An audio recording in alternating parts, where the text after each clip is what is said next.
Welcome to this week's Out of Mind podcast with me, Stephen Goldstein, and my co-host, Mark Randall. Today we are delighted to have on the podcast David Hale. David is a proprietary trader who has written a terrific new book, Cash Rules, Reminiscences of a Day Trader. Now, this is a self-written book which he has published on Amazon, and I started reading it just a couple of weeks ago, and it really is one of the best books that I've come across on trading for a while. He tells it as it is, not how it should be or how people would like it to be, but he actually goes into the realities of what it's like to be a trader, and also brings in some really important points like we are who we are and we can't really get away from that. And that is going to be very much part of our experiences as traders and something we have to consider. I've really enjoyed this. I haven't quite finished it yet, but I'm working my way through it. But we've decided to get David in anyway. Mark isn't with us, unfortunately, today, so it would just be myself interviewing David. But I'm really certain you're going to enjoy this podcast. The Out of Mind podcast is sponsored by the Society of Technical Analysts, the STA. The STA are the world's leading body for the advancement of technical analysis and run fantastic education programs, diplomas, meetings and conferences on themes connected to technical analysis and trading price action. You can find out more about them on their website, technicalanalysts.com. As our sponsoring partner, the STA are delighted to offer listeners of the Out of Mind podcast a discount on their outstanding STA Home Study course and STA Home Study course and diploma program. You can find out details about this by going to the Out of Mind blog, which you can find at outofmindblog.blogspot.com, or just Googling Out of Mind blog, and then go to the link STA Home Study course at the top of the page. Now on with this week's podcast. Welcome to this week's Out of Mind podcast, and our guest on the show today is a day trader, proprietary trader, David Hale, who's just written a great new book, Cash Rules, Reminiscences of a Day Trader. And I've just started reading it. I'm about halfway through it and I'm engrossed in it. It's a brilliant book. It's honest. It's real about trading. It's gritty. It's none of this BS that you keep hearing that, you're going to be a millionaire in, 4 weeks' time. You're going to be driving a Lamborghini and you're going to be... This is the real deal when it comes to trading. This is really what it's like. This is David in the raw just telling his story. So I'm going to hand over straight to you, Dave, and just, tell us a little bit, tell our audience a little bit about yourself. Thanks for that introduction. Yeah, again, I've been in the business for 23 years now. That's I was prop trader, proprietary trader, basically the whole time, professional trading. Mainly U.S. equities, little options, little crypto. I've traded with some futures traders, so I know no trading in that world. I guess my journey started way back in the day. Again, before I got into trading, I guess I think my goal was to become a professional gambler. And this journey, it started early. This accent won't kind of tell you the true story, but I'm originally from Essex in England, and Steve, I'm sure you know Essex and its reputation. Yep. And again, I wrote I wrote a little bit about it in the book about, my background in Essex and so on. And again, it does kind of have that reputation of being a breeding ground for traders. I wrote that's, I guess I kind of credit that a little bit to my trading genes. So yeah, and in Essex, I was, when I was a boy, I was, remember 9-10 years old, I'd be sneaking into arcades and getting on the slot machines and, trying to win money. And I was, I always wanted to play, go to my granddad so I could help him do his football pools, which is, English people know it's kind of it's a form of gambling, let's say. And I was always, the Grand National would come. I think I was only, 10-year-old boy interested in horse racing, but I loved it. Again, it was a thrill. I love the idea of, you can make money. So yeah, I spent a lot of time in arcades trying to sneak across onto the slot machines. And then as a teenager, I was ended up in Texas. It's a big move across to Texas. And then the journey, continued. But this time now, I was, instead of sneaking in arcades, I was sneaking into horse racing tracks, proper casinos, Vegas. I was betting on sports. I was having, blackjack nights at my apartment. And again, this is all in my teens. And this is basically most of this before this was all legal. Again, the gambling age in America is 21. And, I started, as soon as I got my driver's license, the first thing I did, I was, drove off to the horse racing track so I could, bet on horses, which again was, crazy thing. So, and that was my love. And again, I think I did like the rush. I did like the thrill. But again, I was confident that I could be a professional gambler. I felt like there was edge there, even from a young age. And again, I know with, when you're betting on sports and you're betting on horses and even, certain casino games, there is edge. There can be edge there. And again, with when you're betting on sports and you're betting on horses, you're betting against the other people. So again, for some reason, I thought I was smarter than everyone. I thought I had, this great acumen. It turns out I didn't. Again, I lost what little money I had, and that kind of ruined those dreams. So once those dreams were dashed, during college, I kind of came acquainted with day trading, and this was the late '90s when the tech bubble and everything was going crazy. Anything with .com plastered on it was just rocketing. So I did it. I was like, oh wow, I heard about these day traders. They sit at home and they get on their computer and they're making a ton of money. Oh wow, that sounded amazing. And so I did a little research and I did some paper trade. I look in the newspaper and pick a couple of stocks, and the next few days it goes straight up. I mean, of course, everything was doing that. So I kind of got hooked on that. And so yeah, then my path was to get into trading. So after school, for some reason, I kind of took a little wrong turn. I ended up as a stockbroker at a really shady stockbroker. And of course, that wasn't really anything to do with trading. It was, they gave me a big fat phone book and said, call people. And, after a couple of weeks of, trying to beg these, old ladies and, people brave enough to talk to me, to, get in some, mutual fund that had offered a fat commission. And, of course I had no luck with that. And I realized that's not what I wanted to do. I wanted to be in the action. I want to be picking stocks. I wanted to be trading. I wanted to be a day trader. So after a year, I quit that. And fortunately, in Texas, in Austin, there was, there still is. There's a couple of good prop firms there. And I was fortunate enough to get an interview and get a job. And the second I walked into this prop firm, it was, I fell in love. It was like, this was old school. You walked in and it was just all these young guys screaming and yelling and swearing and, in their Hawaiian shirts and their flip flops and, talk about, I made 5 G's. I did this. And it was just testosterone everywhere. And I was like, this is it. This is home. So I got a job there. And, that's how I got into trade. And then since then it's been quite a wild ride.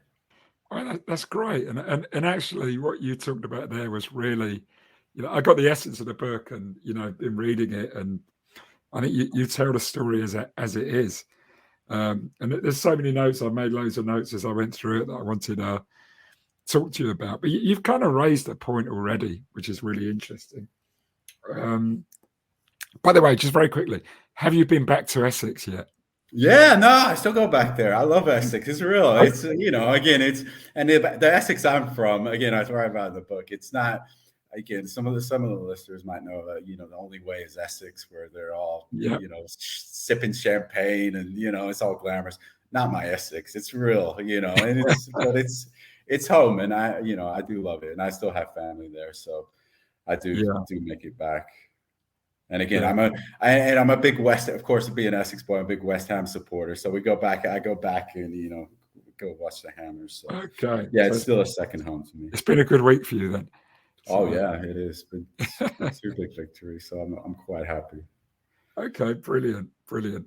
And yeah, and when I was a trader, I was in the FX and rates and bond markets, futures, and yeah, about 80% of the people came from Essex. It was just a natural home for wide boys and chancers, and Yeah, you no. know, everyone was a professional gambler in some way.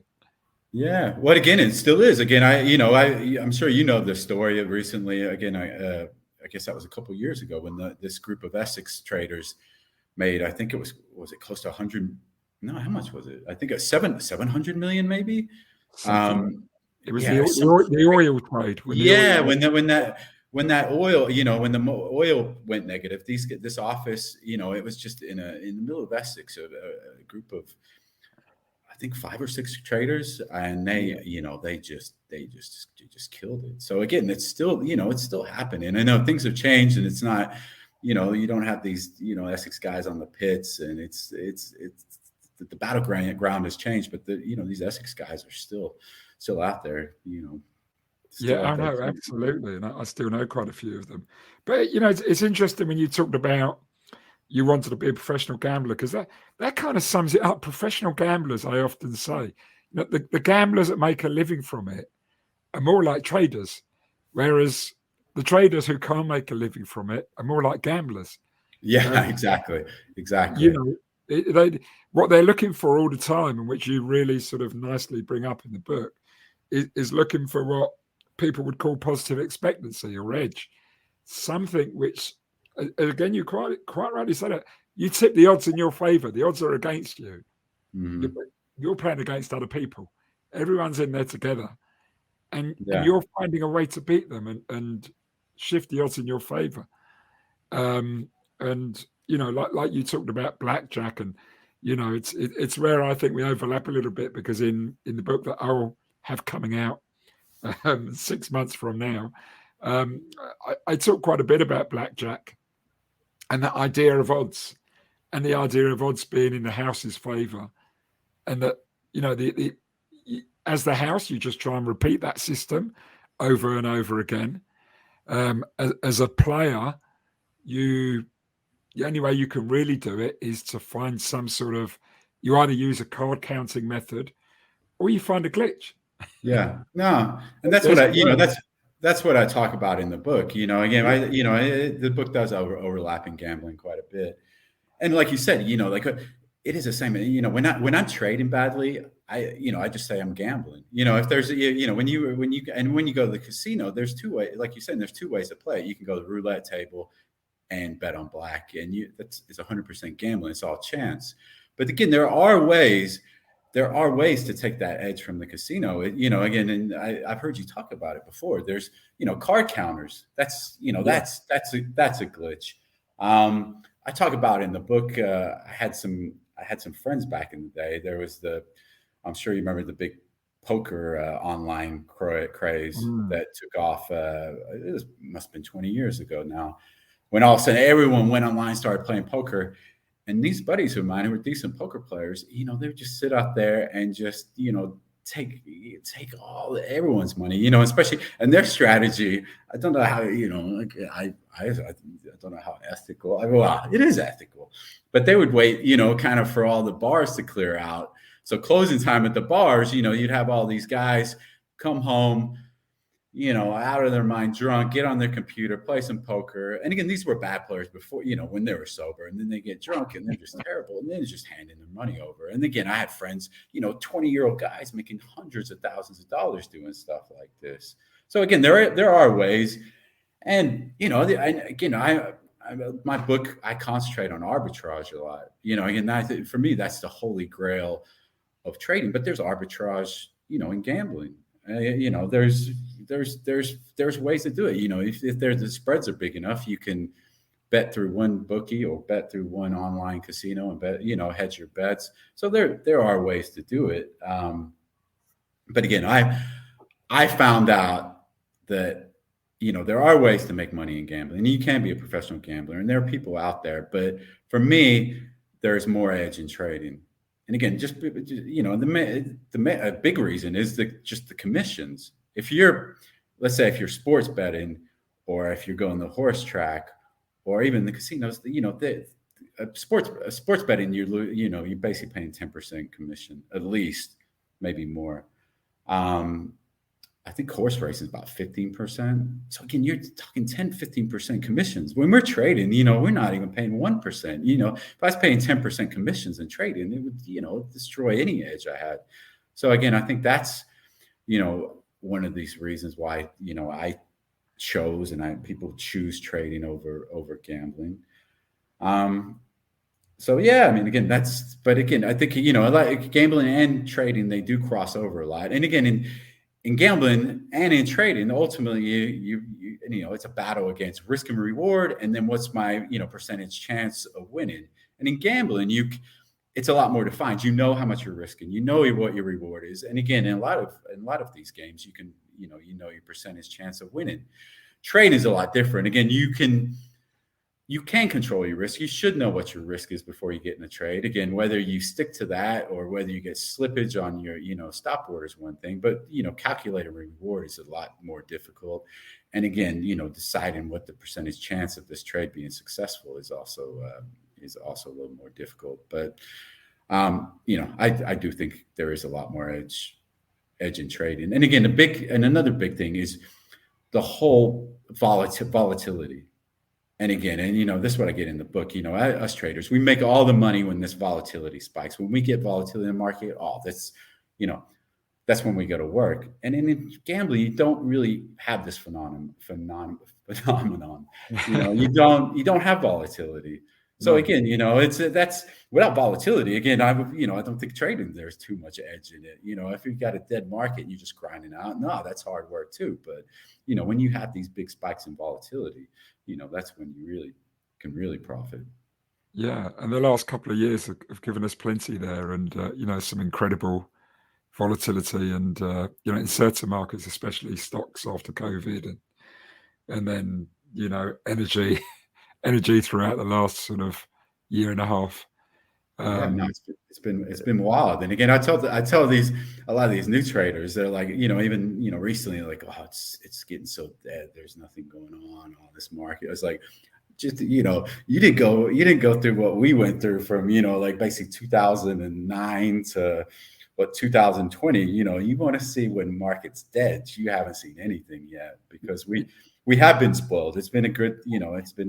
It's interesting how the note of the tone of my coaching conversations with clients. If you're talking about those years, sort of the 2010s, so often I would have a conversation with people about, look, there's nothing you can do when I always use the analogy of a sailing boat on the water. When the wind's not blowing, you can't take that boat anywhere. There's nothing you can do. You can will it, but it's not going anywhere if the wind's not blowing. And that was the sort of conversations that we were having. And then literally till just the last few weeks, I've had that conversation for about, certainly 2021, 2022. But just recently, it's starting to sort of come in again. I've noticed that with my conversations with basically all traders. It's, we had it good. We had volatility. There's all kinds of action, and it was going to end eventually. Now is the key. The key is you have to put the foot on the brakes. You can't keep gunning it. I saw it happen back in 2008, 2009. The trading was great. People were making a ton of money, and then they keep pushing it. They don't. You got to step back. You got to adapt to the. You got to adapt to the market. That's the number one thing in trading. The market's always changing, and you've got to adapt to it. You stick to the same same position size, the same strategies, the same methods. You're going to lose, and again, fortunately I've seen this before. So I know, okay, You've Now seen that take it move. easy. Sit Yeah. back, evaluate the market, and realize we were lucky. We were really lucky. We had a really nice run, and who knows? We might not get this, big spike in volatility for another year, another 5 years, another 10 years. You just have to adjust to what the market's giving you, and adjust your strategies, and grind out those profits, stay alive, and wait for that next big volatility Yeah, spike. and I think if you look at all the survivors, the people who have lasted, who have had, decades of success, that they've all been through that, and they've all realised that, and they've all learnt it and applied it. And it's the ones you know, who have not been able to do that, that just don't have the longevity. They keep looking for the same, Yeah, no, it's every it's week. it's it's it's a struggle when the market's slow. But again, even when the market's dead, there's edge out there. There's edge Yeah, out there. You just have to work harder. You can't be sloppy. You've got to adjust your trading plan. You can't be, maybe not, don't be as aggressive, but there's always edge out there. There's yeah, always edge out there, again, and I've known that for, the last, even before 2020. I adjusted my trading plan. And again, I'm a firm believer, especially in I'm a scalper, and, a good scalper, if he has, a good scalper with one or two good strategies should make money every single month. There's no excuse. If you execute, you should make, whether the market's amazing, when the market's dead, you execute properly, you should make money every single month. yeah. Make money So every single month, grind, and then wait for this volatility. absolutely, absolutely. Listen, Dave, what I'm fascinated about, and what I think our audience would love to know, is what drove you to write this book. What was the Um, inspiration? well, again, first of all, I I'd always kind of wanted to write a book about trading. Although I've never been a writer, I'm always a poor writer. But again, and I love reading books about trading, and there's a lot of good books out there. I'm not going to say there's not good trading books, because there is, and there's good books on psychology, trading psychology. But the books I went through, and even on Twitter and all these other resources, I wasn't seeing too many just really honest accounts of how Mm, trading is. It's all, I made $1 million and everything's great. And especially on social media, it's bombarded. So again, my trading tale, it's been ups and downs, and there's been really bad times. There's really been dark times. I wanted to, let traders know that that's the way it is. And again, 23 years, it's of course going to be like that.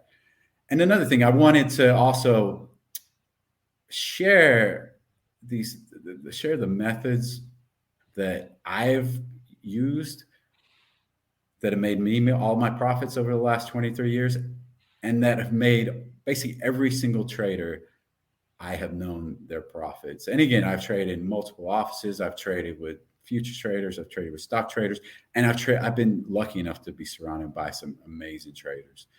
And I'm, guys making, crazy profits.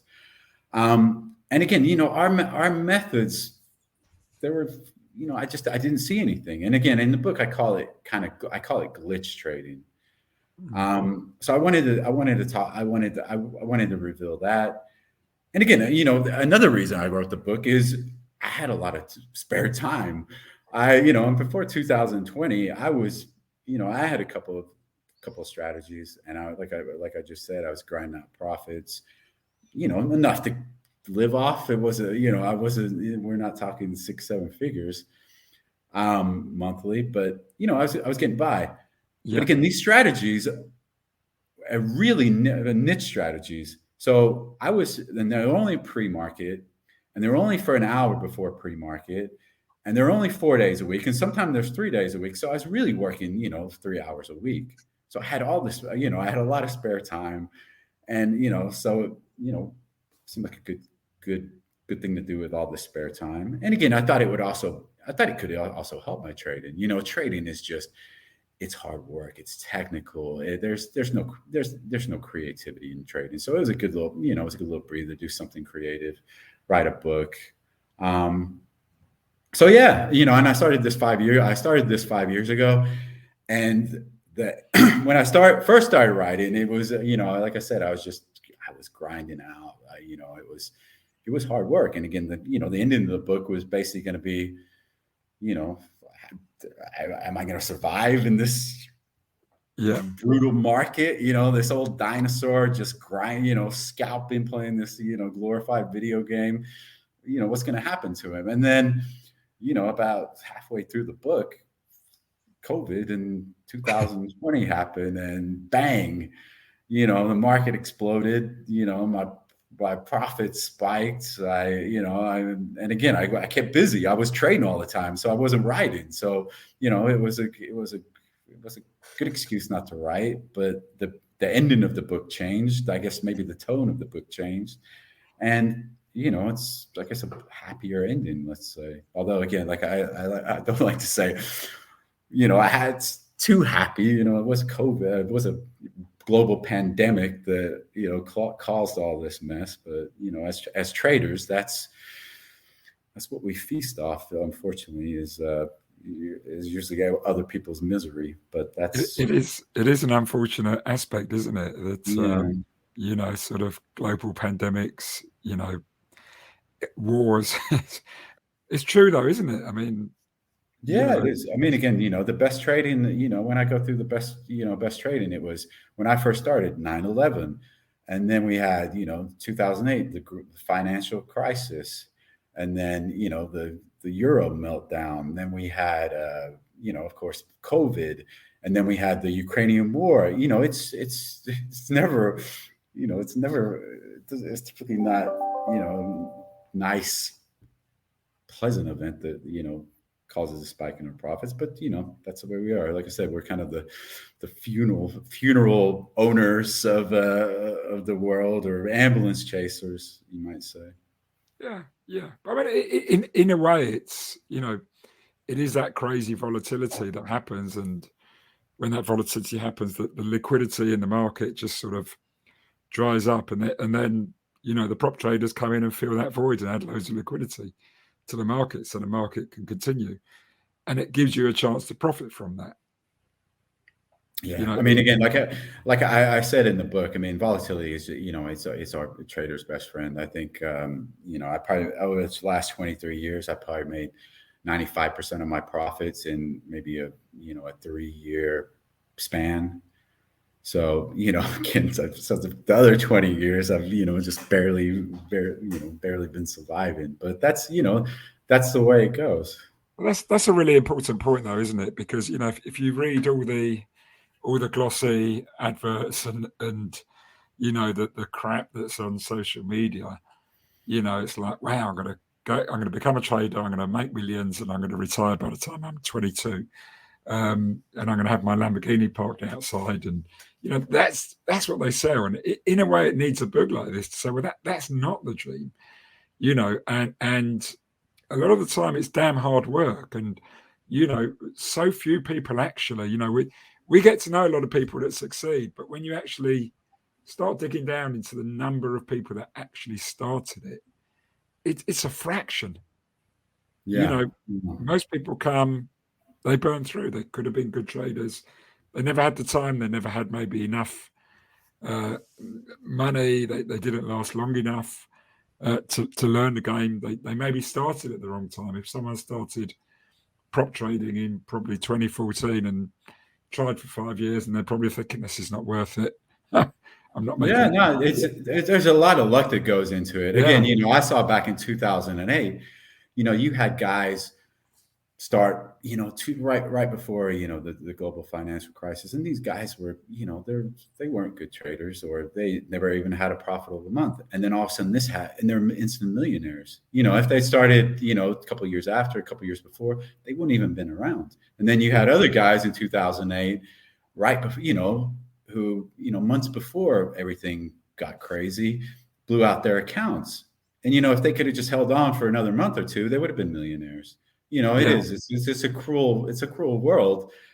But, like I write in the book, the key is just hanging in there, Yeah. staying alive, having a couple of strategies where you can grind out some profits and stay, be in that chair and be in that seat when the volatility hits. And then you can really, really take advantage of it. I've never seen, I've been in this business 23. I've never seen a guy who's a multi-million, dollar trader who's done it by just grinding out 10K months, just month after. It doesn't work like that. It doesn't work like that. And it's just, it's basically impossible to do it that way. It's, staying in the game, making a little money, and then bang, bang, bang. Well, as soon as that volatility picks up. And again, it doesn't necessarily have to be, 2008 or 2020. It doesn't have to be a big volatility, a huge volatility, but it just could be a really big trading event. It could be a huge IPO. It could be, a flash crash. It could be,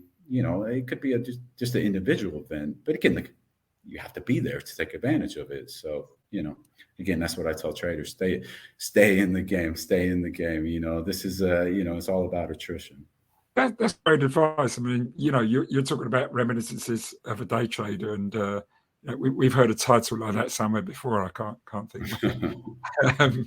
But you are telling it as it is, not as it wants.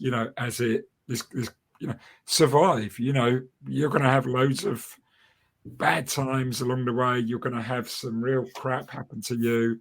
You've got to survive. You're going to see other people, as we sort of say, very much an Essex phrase, having it off, and it's not happening to you, and you've got to, you're going to question yourself in those moments. So, yeah, I mean, you again, like it's. I mean, I say somewhat. I mean, my story is unique. I mean, I've been in the business. First of all, there's not. I mean, again, like I don't really know anyone who. There's a couple traders I know who've been in as long as I have, but the ones who typically are in the business for a long time, have tens, hundreds of millions of dollars to show for it. I've unfortunately my lack of discipline has kind of caused me a lot of troubles. So yeah, I mean, again, it has been an up and down career, but fortunately, I've been able to hang in there and been there for these two big events. And again, two big events for me, I'm saying, is 2008 and 2020. Although again, I almost missed this last one, but I was I hung in there by a thread and was able to take advantage of it. We will return to this fascinating podcast shortly. If you are planning to upskill yourself as a trader or an analyst, or want to improve your chances of landing a job in the finance industry, the STA Home Study course may be what you are looking for. Developed by many of the leading minds in technical analysis and based on the STA's diploma programme that was delivered at the London School of Economics, this course may be ideal for you. AlphaMind listeners can obtain a discount on the cost of this course. To find out more about this offer, Google AlphaMind blog or go to alphamindblog.blogspot.com and hit the STA Study Course tab at the top of the screen. Now back to the podcast. So what did you learn, or did you learn anything about yourself when you were writing this book? Yeah, I mean, it was good to go back, over my trading. And again, I basically realized a lot of the mistakes I've made.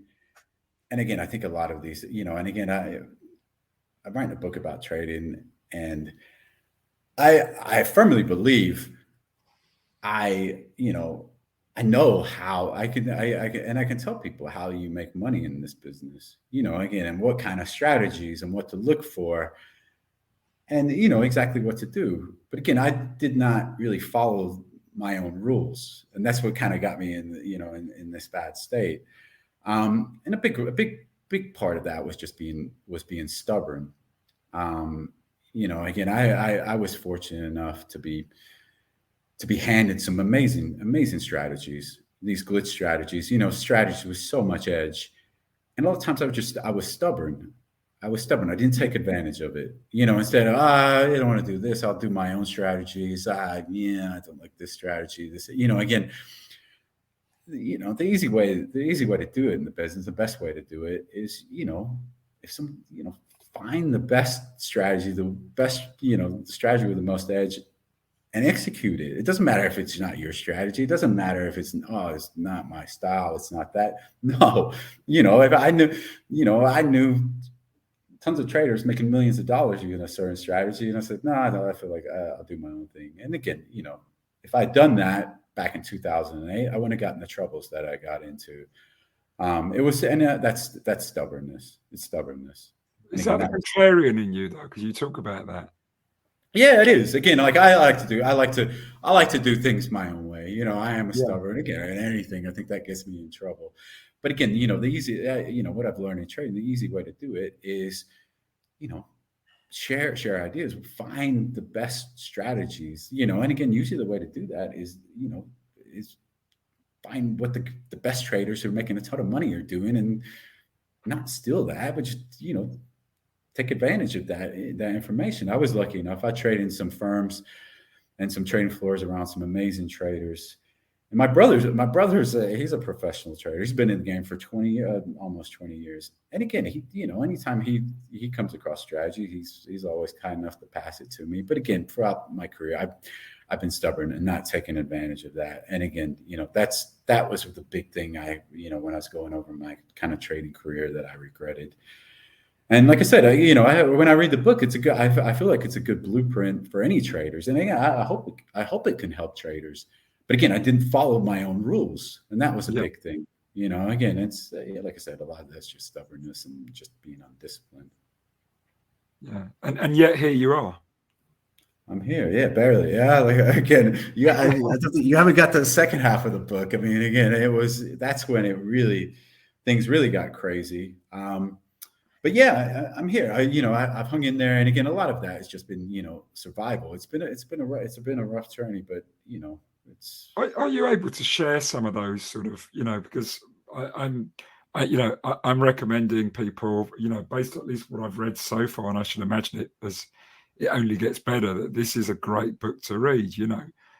Go out there, buy it. But is there anything you could just kind of like drip feed a little bit, a story that really kind of emphasizes some of the things you've just been saying? Well, I mean, it's 5 years ago. Let me tell you the state that I got myself in. So 5 years ago, I was in a situation where my wife had just left me with my children. I was literally dead broke. I'm not a penny. I didn't have a penny. I didn't have a place to live. Again, my trading account was just running on fumes. I was living in Poland where I didn't speak the language. I didn't know anyone. I didn't have any skills. I mean, again, I've been trading my life. I'm scalping. I'm basically playing a glorified video game. So I didn't have anything. Again, it was the lowest of lowest. And again, that's what I'm trying to. Again, that's the situation I got myself in because I was stubborn, because I was undisciplined. And again, I had to fight the way my way out there. And the way I did it was, again, doing some discipline, sticking to strategies, grinding out profits, staying disciplined, not trading when I shouldn't be trading. And again, I also had to get out. I also had to do other stuff. I went from, trading and where you're swinging, tens of thousands of dollars a day. And I was teaching, the only job I could get, of course, I was in Poland. This is where my two daughters are. The only job, I try to get jobs, but the only job I could get was as an English teacher. So I went from trading, and you saw, these huge swings to making $10 an hour teaching English, which again, was definitely screws with your head when you're going from that extreme to the other. But again, it was a good change for me. I needed that wake up call, and it shook me up. It got my trading back in order. I slowly built up my trading account, slowly got my confidence back, and I'm still here today. But like I said, I've been, and that was the second time that things have gotten not to that level. So, and again, a big lesson about that is also have a backup plan. I've been trading so long again, and didn't have that backup plan. I didn't have that huge, like I said, most traders have been in the game as long as me, have, tens of millions in the bank, or they have this back. I didn't have anything. I'd blown through all my savings just because, mainly because of my fiscal irresponsibility. And I had, as a day trader, like I said, what I do, I'm scalping stocks. That does no good in the real world. So, I had no out. But I ended up teaching English. That was the only job I was getting. So again, the lesson is, any trader have a backup. Don't get in this game with going, I'm going to make it, I'm going to do that. Make sure there is a backup plan. Make sure you have some skills. Make sure you have a nice nest egg. Develop some skills. Have programming on the side. Do something. But again, I got myself in a huge mess because of the lack of discipline and because I didn't have any backup plan. Okay. Now, interestingly, your skill though is trading. You know how to make money out of the market, and you're clearly showing that. But the fact that all right, you've had these huge lapses, call them. You became one of the glitches, and then you've bounced back because you know how to do it. You have that. It's almost like the skill is there. Yeah, again, it's a lot of it was a survival instincts. And again, when this happened, what a funny story is, I was desperate. Again, equities was really tough. I was really having trouble. Making money. But so I turned to crypto. The crypto markets were wild during this time. This is when Bitcoin, the equity markets were dead. Crypto was going crazy. I think Bitcoin went from 5 to 20,000 in a year, maybe even something more extreme than that. And so I started to crypto. I was like, there's got to be edge in crypto. And again, like I said, I was dead broke. I was living with my dad. I couldn't afford a place. And I had to, I was teaching English $10 a lesson, a few lessons a week. It was as bad. So I turned to crypto. And what I did, and again, I'm not necessarily recommending this to the listeners out there. I literally went to YouTube and I typed in crypto arbitrage strategy. Like I said, again, I'm for me, arbitrage is a holy grail. Trading, that's trading at its purest and its finest form. You buy here and then you sell here. It's free money. So, and again, it's out there. And again, that's what I'm telling on. When I talk about glitches, arbitrage is one of the biggest glitch in the holy grail. So I typed in crypto arbitrage strategy. And lo and behold, after a couple of days of just filtering through all the garbage out there, I came across this little video, and it was filmed by some guy in his garage. It had about 20 views, a couple dozen views, and he was explaining this strategy, which was it was a kind of an ICO, which is an initial coin offering, and this auction took place every 23 hours, and I was like, wow, this actually makes sense. There's edge here. This is a legit arbitrage strategy. And I back tested it because it happened for 6 months and we're about 3 months in. And I back tested it, and it turned out, there was edge in it. So I went to work, and fortunately my brother, he lent me, I needed Ethereum coins to participate in this auction. And so for about 3 months, every 23 hours, I was, it's a complicated strategy. I talk about it in the book, and I've left the link to the actual YouTube video. But it was an auction every 23 hours. So sometimes I'd wake up like 4 a.m, do this auction. It took about half an hour. I'd be sending coins from one wallet to another, and then back in this, and then it's not what you think of trading. It wasn't. There was no speculation. There was no, I think this is going to go up. It was just buy here, sell here, arbitrage. But again, there was a couple other steps. And again, this strategy saved my ass. This was, and again, it was something I found on YouTube. But again, I had to hustle. I had to look for stuff. And again, I think that's another lesson. It's out there. You have to look, and you have to try and find these strategies. And again, sometimes I'm having, handed these strategies from, my brother in these offices and other traders I work with. But again, you can find stuff on YouTube. You can find stuff on Twitter. But again, you have to work and you have to hustle. And again, if you are looking for strategies, look for arbitrage, look for arbitrage, look for a glitch, look for a strategy where there's not speculation, where there's guessing, where there's I think, I feel, there's mechanical execution, and there's arbitrage, and there's edge. And I found that, and it saved my. That's what this strategy basically got my career back on track. And again, if it wasn't for that strategy, I wouldn't have been there for 2020. So, I owe it all to this YouTuber. So that's fantastic. But it does again sort of talk to me is that the skill was always there. Obviously, it's somewhere along the line it got burnt out during that period. And I guess what's interesting is that your story is the bit that I've still got to read and get to. Do you know what? It's amazing because people say sometimes, I know people who have kind of lost almost everything, and people assume they're a bad trader, and I hate this idea of labels, and I've been guilty of it myself, right? Not everything works all the time. It's called risk for a reason. Okay. Jesse Livermore, the greatest trader ever, bankrupt 4 times, I think, in his career. The very same things that attract us and make us great traders, often they're demons working at the back as well that will underlie, that kind of need for excitement. Yeah.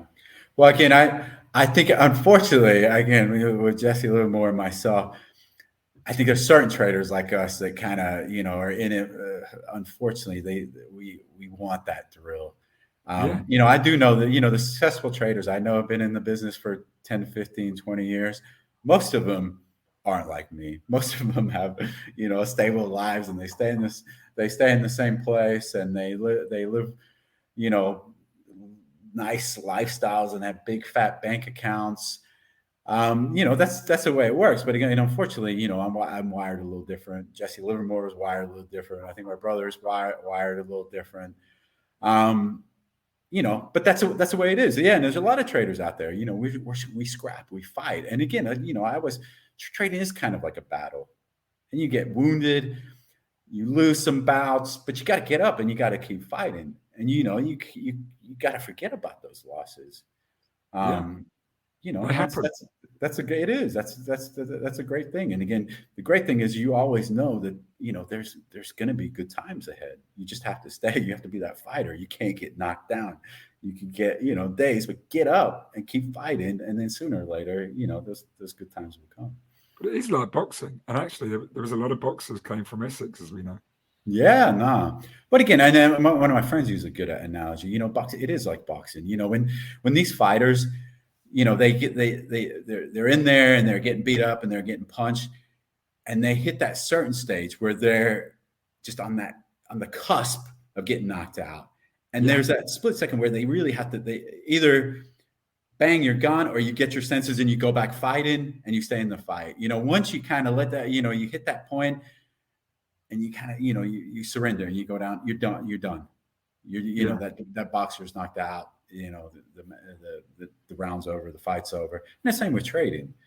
The second, you get caught in that vicious cycle. You have those losses, and then you lose your confidence, and then that losing your confidence causes those losses to mount, and then those losses to mount, you lose more confidence. It's a vicious cycle. You get sucked in that, and bang, that knockout punch hits you, and you're down for the count.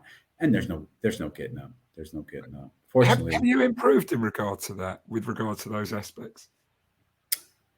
I have. Again, like I said, I've explained some rough times, and again, and it was bad. Again, I don't want to ever go through that again. So now I am a little more cautious. My trading, I've adjusted my trading. I want to make money every single month. I don't want to ever get myself in that. And again, when I was in that stage, there was a lot of gambling in my trading. It was gambling. It wasn't good trading. Now I have a couple of strategies. I execute them. I try to be disciplined. And again, it has improved. I love trading. I love it. It's a passion to me. I love talking about it. I love it.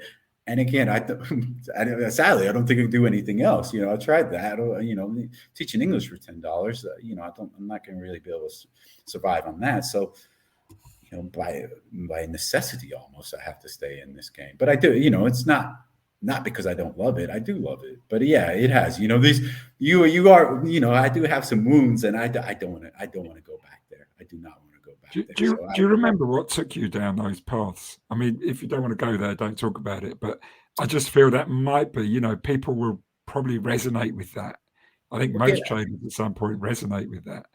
Yeah, I mean, again, like I said, you know, there's a lot that happened in the second half of this book. I mean, we could talk about this. I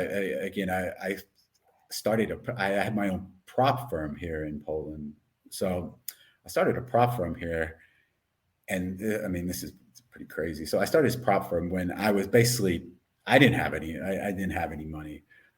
So I was owned and ran a prop firm with, let's say, 5 to 10 traders, but I wasn't getting a salary. I wasn't making any money. And each month I was trading my own account and had to make money trading to support my family and to support the firm. I mean, it was a wild thing. I mean, again, I know, you know, most of these, you know, the props, you know, these prop firms. And again, I'm sure most of them are capitalized by, you know, millions of dollars. But I was running a prop firm here in Poland, you know, which was every month was on the brink of, you know, collapse. So I was trying to train a group of traders. I was risk managing them. I was, you know, doing the accounting. I was, you know, doing all the office work. I was doing everything. And, you know, I had a family and I was living in this, you know, this weird country that I didn't know anyone or speak the language.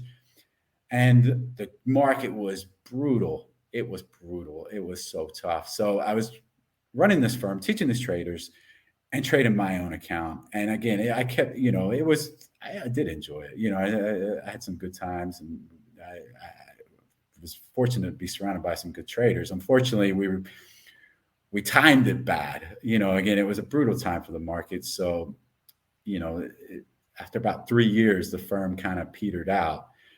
By the end of those 3 years, I was worn out. I was stressed out every single month. I was battling. And again, it wasn't, you know, and it wasn't necessarily smart trade on my part. I was just grinding, you know, it was survival instincts. I didn't really have too many successful strategies. I was just going at it. And again, for some reason, you know, I was able to survive. And then the firm, eventually I was like, I just couldn't handle it. So the firm disbanded. I went back home, you know, and then basically just locked myself in my spare bedroom. And each day was just battling, trying to survive. Every single month, if I didn't make money, my family didn't eat. You know, we didn't have anything. We didn't, you know, I didn't own anything. We rented it. And again, I was in a terrible situation.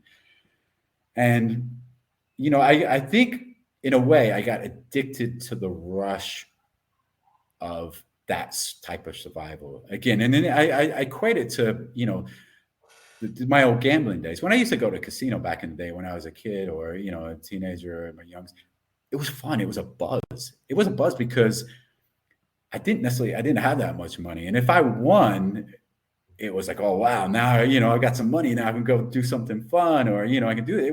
There was risks there. You know, if I go to a casino now, I find it, you know, there's no enjoyment. But back then there was risk because it was like, oh, you know, if I lost, oh, that would hurt. If I won, it was nice.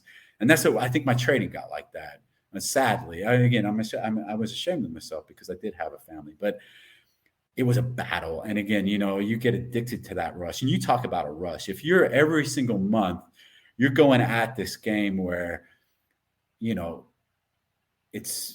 you lose and, you know, you're broke. You know, I don't know what would have happened. If you win, you know, it was just such a sigh of relief. And I got addicted to this rush. And then, you know, at the end of it, I just, you know, unfortunately, you know, I was just the stress and everything got to me. I was, you know, on substances. It was bad. And then, you know, that's when I told this earlier story, my wife was like, all right, enough. She left, and it just everything, just kind of exploded. And unfortunately, it's kind of what I needed, and it was a reset in my life. But it was dark. And again, that's what I'm trying to write in the book. There's this is not all glory. Oh, this trader sitting on the beach counting millions. It's there's that in the book. I've had those good times. I've had plenty of those good times. But again, there's been some dark times. And again, that's what I want to let people know in this book. And again, how to prepare yourself for it. And again, fortunately, I've got out of this cycle. Again, I share stories, and I have had friends. Unfortunately, it's gotten even darker, and again, really dark. So again, I want to use this. This book is a precautionary tale. It's a precautionary tale. But again, like I said, trading can be done in a more healthier and a more disciplined manner than I've done it the last 23 years. So it's got both sides of it, hasn't it? Which I think your story has. It's got both the precautionary side and you could say the hopeful side as well. There's that classic redemption aspect. Yeah, it is. It is. Again, in 2020 came, it was redemption. Yeah, and then of course there is a thing that the skill is there. You had it. You never lost it, but it kind of got lost somewhere by the sounds of it. It got lost in the kind of the reality of life. And I think that's kind of what's attracted me to this a little bit this is reality. This is, this is what life is like. It's, it is. I mean, again, and it's trading should never be done for the thrill of it.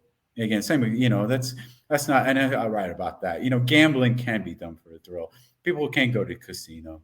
You can do that for fun. Again, as long as you do that in a healthy way and control yourself. And people do that. People are able to do that. You go to casino, play some blackjack, you get free drinks. That's fun. But again, trading, it should be done for thrill. There's no thrill in it. Again, the only thrill should be, I stuck to my trading plan and I performed well. I executed well and I did what I was supposed to do. And not the money. The money shouldn't be the thrill. Like, oh, I made $1 million. Again, what did you execute well? Did you perform well? Did you, do you have the right strategies? That's what should bring the satisfaction and thrill. You're talking about that human challenge where we get in our own way, and that's getting the reality of life. And trying not to do that is not easy. We've all got an ego. Yeah, right? We all have this ego that is there. We can't lose it. We need to feed it every now and then. Yeah. And we need to learn to work with it. And it does drive us forward as well. Yeah. People think it's all bad. It's not. Anyone who's ever succeeded did so because they were trying to, there was some sort of ego drive there. Yeah, it is. It's again, that's the thing. Like when the ego gets in your trading, it's it's just awful trading. Like I said, that's gambling. And again, the cure to all my problems and all these traders is, again, there shouldn't be any. Just operate mechanically. You have a strategy. There's no thrill. There's no, it's if A does this and B does this, then you hit this button and then you get out. There's no. A good strategy should be done mechanically. And again, that's what I try and say in this book. Again, and the strategies with edge are not, in my opinion, not speculation. They're not, I think this is going to go up. Well, I hope this is going to go up. Oh, the market's weak, the market's strong. It's all mechanical. You have a strategy. There's no thinking. There's no ego. It's mechanically executed. You take all that thinking out of it. And that's been my, the big problem in my career. I've just got a question, which before we sort of get to an end, and it's something which, you've worked in prop firms, you've worked with people, and a lot of people who do this job now, who start now, they don't get access to these prop firms. There's all these online prop firms. Mm-hmm. Now there's a huge edge, a huge advantage to being around people. You don't get when you're not in the same space as them, when you're not sharing space with other traders. What is, your thought about that? Well, again, that is a big point I would like to say. Again, I would suggest anyone who's getting into trading, or if you're in trading, do anything you can. Again, the best thing would be to join a prop firm. Again, I would not succeed as a trader without being in a prop firm. I know that, I know that unfortunately, that the industry, there's not too many prop firms around and prop trading floors left. And again, it's extremely tough to get in one of these firms now. But if you can do that, if you want to be a trader, do everything you can. Again, you're gonna be surrounded by traders. Again, when I started trading in a prop firm, it wasn't necessarily these traders handed me strategies. They're so secretive. I mean, my coach, he would turn his monitor off when he went to get this. That's how it was. But again, I was surrounded by traders, and I knew some guys were making money. And again, I thought, if they made money, then I can do this. But if you're sitting at home by yourself, it's so challenging. You're gonna, you lose that edge. But you have to, again, there's so many reasons. The competitive nature, again, you compete with the other traders. You have that sense of community. You share ideas. I would. That's one of the most important things. If you're going to get into trading, or if you're a trader, you've got to try and get in a prop firm. And if you can't get in a prop firm, you got to try and get an office. I mean, again, find traders. Find some traders close to you, and try and get them to start an office. And unfortunately, now everyone's, thinks it's okay to work remote, and I know COVID's a big part of that. But no. If you can get an office and pay office rent and do that, that's the best investment you will ever make, is to pay some money to be surrounded by other traders. It is the best. Thousands of dollars would be worth it. Here be a WeWork sort of type place for traders. You can do that. Again, I here I'm here in Poland, and again, I've after this firm, I was trading at home, and there's a futures firm here, and I'm not trading futures. I'm not doing anything like them. But again, I was like, I don't want to trade them. I want to be around traders, not just to be around traders. And again, if they're doing well, it seeps into me. Being around traders is like, it's kind of like this benevolent virus. Someone's making money. They don't have to say anything. They don't have to do anything. You just kind of catch it. Again, and that's the way. When you're in a good office, it's in the air, isn't it? You're surrounded by it. You don't have to know how much people money. You can tell. Again, I don't have to look at. You don't have to ask. You don't have to tell. You know how much I'm making. On a good trading day, there's nothing like that buzz. There's nothing like that. There's nothing like that. So yeah, again, I would suggest, any traders out there, do what you can to get in an office. Surround yourself with someone who knows what they're doing. Again, trading it's a tough profession, and without that, I think it's basically impossible. And again, even with that, it's extremely tough. But find a trader, get an office, get out. Just to have that. Just have a place to go that's professional. So now, I've been trading from home, and I hate it. I hate it. I'd do anything. I recently went back to Texas and went to this office that I used to trade at, and again, I was in awe. I mean, a couple of years ago, I went back there, and it was a really good day. And there was just this buzz, and everyone was talking. It was going, "What do you see here?" And there's a guy on the phone, and they're communicating, and it's just the atmosphere. I was blown away, and guys were making millions, and I was like, "This is absolutely insane." And again, I would not be here if I hadn't started a prop firm. So again, yeah, that would be probably the most for a new trader. That's the number one thing you should do, is surround yourself with guys who know what they're doing. If you don't do that, it's counting on Twitter and the chat room and that. Yeah, like I said, I found the amazing strategy on YouTube, but you're not going to get an education that way. Yeah, no, I mean, kill to get in a prop firm if you can, or at least, I think, like you say, that most the prop firms, they're not there, but find out who's in your area, build a community. So the problem is that people think, well, do I need to pay for an office? Do I need to rent space when I could do it at home? So they start discounting the money. But the actual opportunity cost of that is massive. Yeah, no, I did. I 100% agree. Again, like when I was in this futures office, I was paying more for its tiny desk than I was paying for my rent, in my nice apartment here. But again, I thought it was a great investment ever. And I wasn't even trading futures, just to be around traders, Yeah, just so you can talk trading, because you know how it is. Like trading is, it's such a crazy profession. It's such a different profession. No one understands it, but it doesn't matter what a trader, if he's trading futures, he's trading crypto, we have this bond.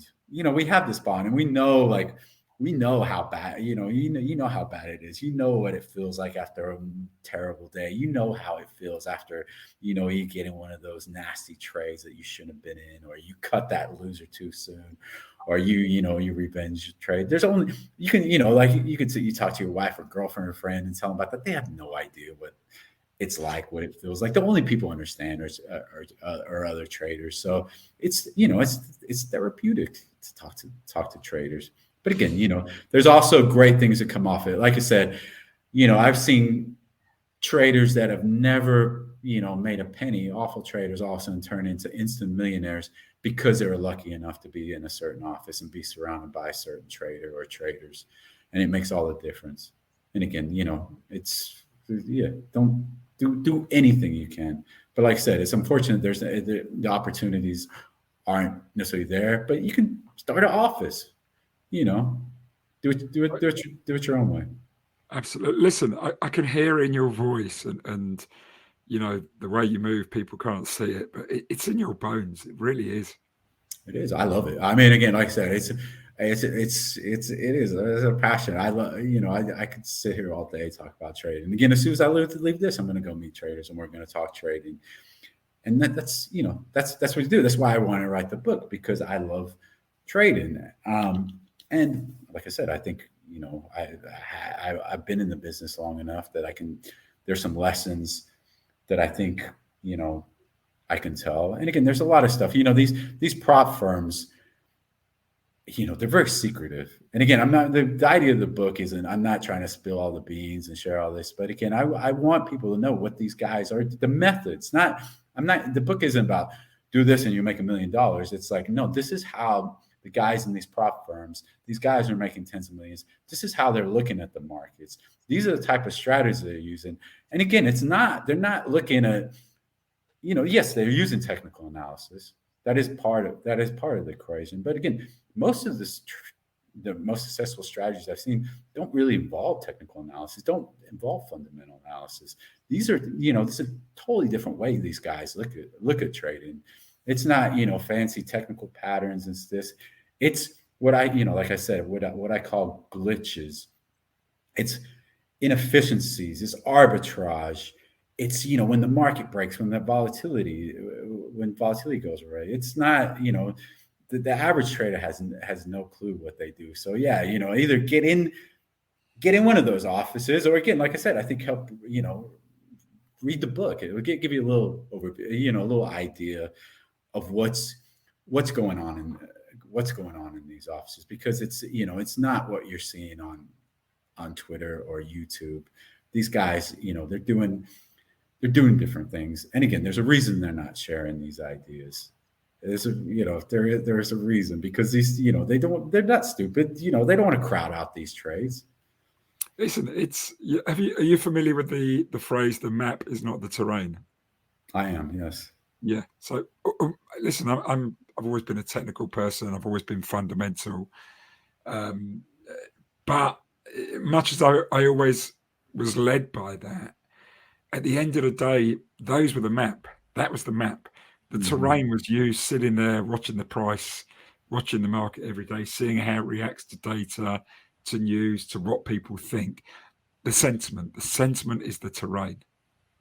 Yeah. And that's where the glitches exist. Yeah. That's where you have to put yourself. And I think that's really what you're talking about here. That is what, and if you're not around people, you're not in the terrain. No, I agree. Well, again, I know, I've heard you talk about arbitrage trade. I mean, again, I heard you, that's where you got your start, again, and I still see arbitrage out there. And again, that is that's greatest way to trade. But again, on Twitter, do you have of course you don't. Even if either people don't know about this style of trading, or if they do, they're not sharing these ideas.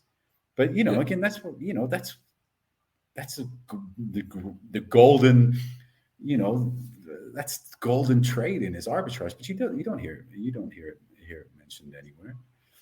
No, it is amazing. Listen, you've written this book.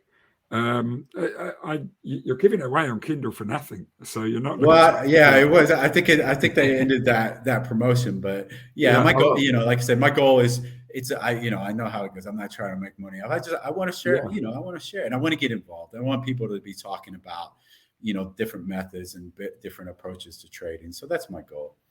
But it's only on Amazon. Is that correct? Yeah, it's on Amazon. Yeah, Cash Rules, Reminiscences of a Day Trader. So yeah, it's on Amazon. And again, like I said, I think it could help the traders out there and give it a little insight what we're doing, and like I said, also an honest look at the trading profession. And it's not all roses, and it's not all sitting on beaches making millions, drinking cocktails and all that scene. Okay, and other than that, you've got nothing else to say. You're just telling you nothing to say. No, I'm not here to pitch. I don't have much of a social media, footprint, but I am on Twitter at Cream Trader, so you can find me there. But I'll put that on the show notes so people can see if right. Yeah, and again, I've been keeping a low profile in the trading world. Again, I've had my own struggles trying to get by, but I want to get. I'd like to. I'm happy to talk to traders, and I'd like to discuss more of this kind of these methods I'm talking about. Again, these methods aren't brand new methods. Again, there's traders are using them, and there's stories out there. And again, the big hedge funds use them. I just don't see them mentioned much, in Twitter and these other platforms. So I just kind of want to bring those more out into the open. Okay, well, listen, brilliant. So, listen, it's great having you on. It's great having you share your story, with this wider world, and hopefully they've got a lot out of it. I mean, this is what we try and do on this podcast, is bring interesting people with things to say, about trading and the challenge of trading, honest people. And it's just been great having you, Dave. I really enjoyed talking to you. Great. Well, I appreciate it, Steve. And again, like I said, you guys are doing a really good job on this podcast. There is great content out there for the traders who are looking for information. Like I said, I've been lucky to find something. But yeah, thanks again for having me. Thank you for listening today. We would like to thank our podcast sponsorship partners at Society of Technical Analysts, the STA. You can find out more about our sponsors at our website, alpha-mind.net, or see the link in the episode description. The Society of Technical Analysts, the STA, provide well-beaten technical analysis education programs. Alpha Mind podcast listeners can obtain a discount off the cost of their excellent home study course. We hope you enjoyed this episode. If you did, we'd appreciate it if you could leave a friendly review or provide a rating for the show on whichever podcast service you use. You can find out more about us at our website, alpha-mind.net. You can follow us on Twitter at AlphaMind101 and at AlphaMind102, and you can connect with me, Stephen Goldstein, and my co-host, Mark Randall, on LinkedIn. You can also follow us and can check back over some of our past episodes on the alphamindpodcast.com. We wish you the best of luck in the markets. Have a good week.